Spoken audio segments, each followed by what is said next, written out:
పవన్ కళ్యాణ్ని గెలిపించండి అని చిరంజీవి గారు స్టేట్మెంట్ ఇచ్చారా? ఎలా ఇస్తారు చిరంజీవి గారు? చిరంజీవి గారు ప్రజలంటే ఆయనకి లెక్కలేదు కదా, ప్రజలంటే ఆయనకి చాలా చీప్ ఒపీనియన్ కదా, వాళ్ళేం బిగుతారులే మన్ని అని కదా. ఎందుకంటే ఆయన వెరీ గుడ్ బిజినెస్ మ్యాన్. సినిమాల్లో once upon a time #1 hero, ఇప్పటికీ టాప్ హీరో. ఇతను మనకి సేవ చేద్దామని చెప్పేసి ప్రజారాజ్యం పార్టీ పెట్టాడు. మీకు చెప్పక్కర్లా. ఆయనకి 18 ఎమ్మెల్యేలు వచ్చినాయి. ఎవడన్నా 18 ఎమ్మెల్యే సీట్లు వస్తే ఆ 18 మందిని తీసుకొని అసెంబ్లీలో కూర్చొని ఆంధ్రదేశంలో ఈ ప్రాబ్లమ్స్ ఉన్నాయి, సాల్వ్ చేయండి, ఈ కష్టాలు ఉన్నాయి, సాల్వ్ చేయండి అని ఎప్పుడైనా ఒక్కరోజు అన్నాడా? అది ఆయన ఆ 18 మందితో కూర్చొని ఉంటే ప్రజలంత గొప్పగా నమ్మేవాళ్ళు. ఇంతకంటే ఇంకా గొప్పగా చెప్తాం మీకు. భారతదేశంలో బీజేపీ పార్టీ పెట్టారు. పెట్టి వాళ్ళు దేశమంతా తిరిగారు. 2 ఎంపీలే అయినాయి. 2 ఒకటి ఆంధ్రప్రదేశ్లో ఉంది, తెలంగాణలో, ఒకటి అక్కడ యూపీలో ఉందనుకుంటా.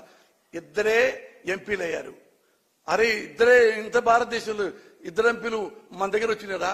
మిగతా ఎప్పుడు రావాలి ఎందులే మనకని చెప్పి బీజేపీ పార్టీని మూసుకొని ఎవరి దారి ఇంటికి వెళ్ళిపోతే ఈ రోజు ప్రపంచంలో అత్యుత్తమైన శక్తి ఉన్న పార్టీ బీజేపీ అయ్యేది కాదు. ఎందుకు 2 ఎంపీలు ఉన్నా కానీ మళ్ళీ భారతదేశం మొత్తం తిరిగి అధికారంలోకి వచ్చింది? వాళ్ళలో ఉన్న సిన్సియారిటీ, వాజ్పేయిలో ఉన్న సిన్సియారిటీ, అద్వానీలో ఉన్న సిన్సియారిటీ, నిజాయితీ, దేశభక్తి, దేశం పట్ల ప్రేమ, ఈ మొత్తం ఏమీ మనోడికి చిరంజీవికి లేవు.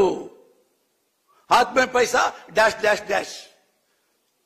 18 కనీసం 5 ఏళ్ల పాటన్నా ఆడ కూర్చున్నాడా? ప్రతిపక్ష స్థానంలో కూర్చుంటే ఆయన కూడా నెక్స్ట్ మళ్ళీ వచ్చేయి కదా. అంటే ఇది బిజినెస్ అన్నమాట చిరంజీవి గారికి. సినిమా కూడా ఇంతే, డబ్బులు ఇస్తే చేద్దాం, ఈ పోతే వెళ్దాం. ఇక్కడంతే ప్రజలు మనకి ముఖ్యమంత్రి అయితే ఆ సీట్లో కూర్చుందాం, ఎంజాయ్ చేద్దాం, ఓట్లు అయిపోతే వెళ్ళిపోదాం. మనకెందుకు 5 ఏళ్ళు ఖాళీగా ఉంటాం? 5 ఏళ్ళు బోరు పద్దాక. ప్రతిపక్షాలు ఉంటే ఆ అధికార పక్షాలు ఉంటే ఆ లెక్క వేరు కదా అని ఏం చేశాడు?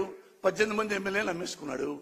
మీ దాన్ని మేము పొమ్మన్నారు. అంతకుముందు ఏమన్నాడు ఒకప్పుడు, ఏంటి చాలా పిచ్చి పిచ్చిగా మాట్లాడుతాం, చాలా మంది మా 18 మంది ఎమ్మెల్యేలు అమ్ముడు పోవడానికి వాళ్ళు ఏమన్నా కోడి పిల్లలు కాదు, పులి పిల్లలు అన్న 2-3 నెలలు కూడా అలా ఎమ్మటి ఇచ్చి పనుగాడు. ఆయన అసలు ప్రజారాజ్యం పార్టీ ఆపేసి ప్రజారాజ్యం కాంగ్రెస్ లో గెలిపాడు. ఈయన కాంగ్రెస్ మెంబర్ అయ్యాడు. దానికి బహుమతిగా తులసిగా ఇచ్చారు, రాజ్యసభ ఇచ్చారు, సహాయ మంత్రి ఇచ్చాడు, అవన్నీ చేశాడు. మరి అక్కడన్నా ఉన్నాడా? ఆ టైం అయిపోయింది.